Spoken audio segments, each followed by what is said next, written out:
Bonjour et bienvenue sur Anglais Cours Club. Aujourd'hui, nous allons voir le vocabulaire lié aux boîtes vocales, à messagerie vocale sur un téléphone. Alors, imaginez effectivement que vous soyez amené à appeler un interlocuteur ou une interlocutrice anglophone, et là, vous tombez sur sa boîte vocale. Donc, dans un premier temps, évidemment, il va falloir comprendre le message de la boîte vocale enregistré par cette personne.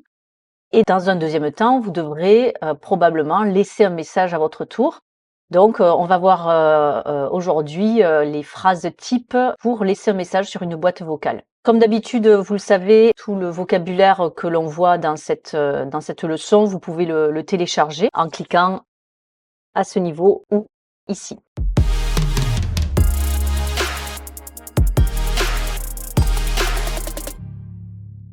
Alors, on commence tout de suite par le message que vous pourriez avoir sur une boîte vocale.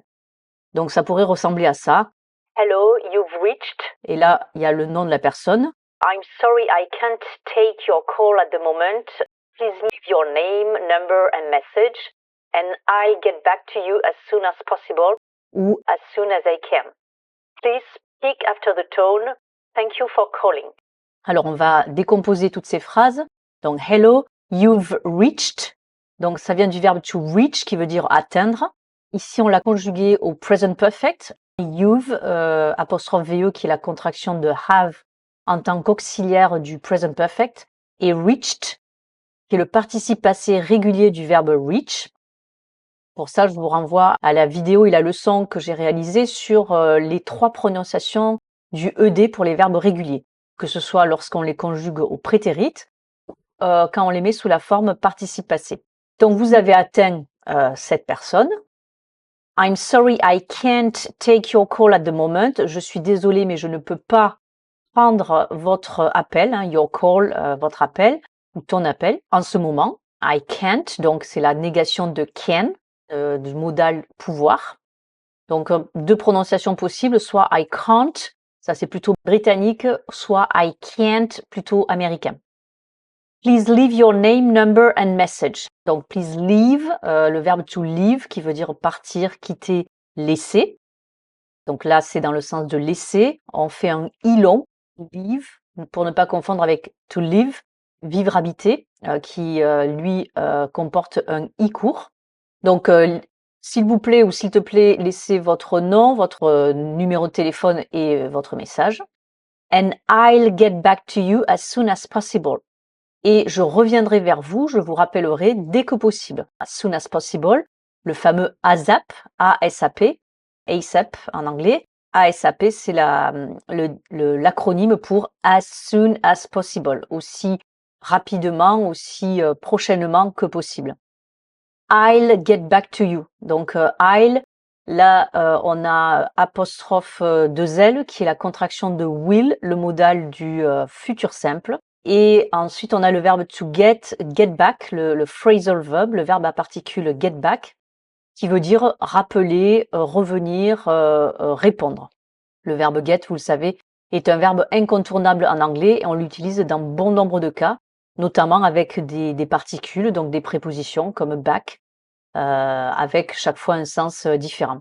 Vous pouvez dire donc aussi, au lieu de as soon as possible, as soon as I can, donc aussi rapidement, aussi prochainement que je peux. Please speak after the tone, donc s'il vous plaît ou s'il te plaît, parle après le bip, the tone, le bip. Et ensuite, donc, thank you for calling, merci d'avoir appelé. Alors, maintenant, quel est le type de message que vous pouvez laisser sur une boîte vocale? Eh bien, je vais vous le dire et ensuite vous le commentez.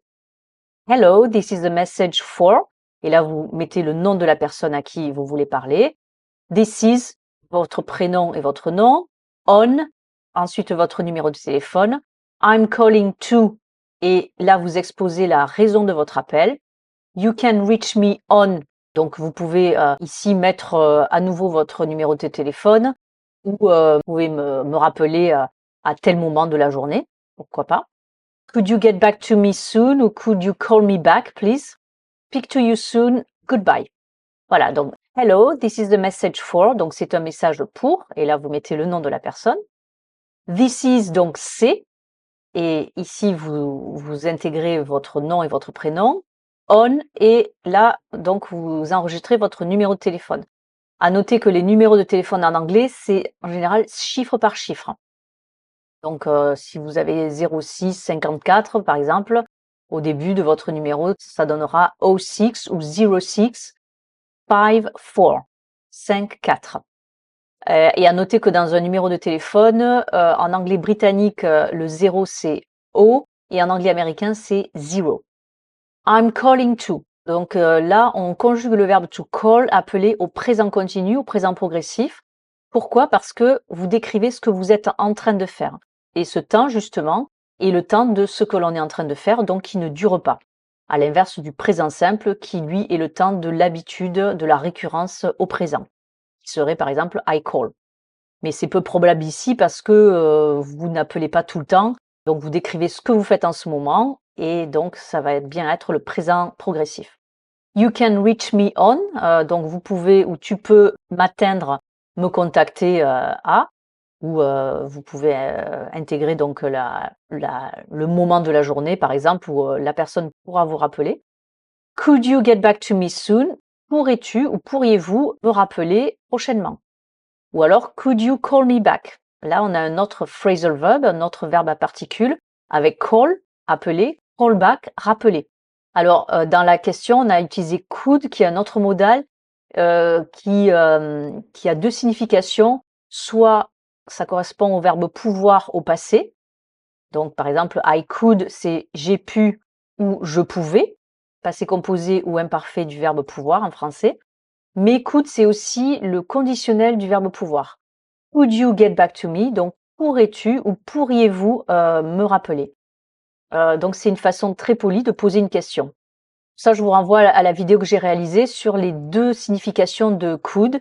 Donc, ça correspond au verbe pouvoir, tout comme can, hein, mais can, c'est le verbe pouvoir au présent. Et donc, could, c'est soit le prétérit de can, soit son conditionnel. Et ensuite, dernière phrase avant de raccrocher, c'est speak to you soon, hein, on se parle bientôt, goodbye.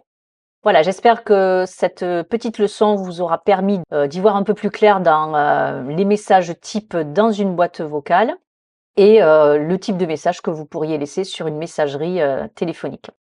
N'oubliez pas hein, que vous pouvez télécharger la fiche avec ces phrases en cliquant à ce niveau ou ici. Sur ce, je vous souhaite une très bonne journée. Je vous dis à très bientôt sur Anglais Cours Club. See you pretty soon for new adventures on Anglais Cours Club. Bye bye and take care.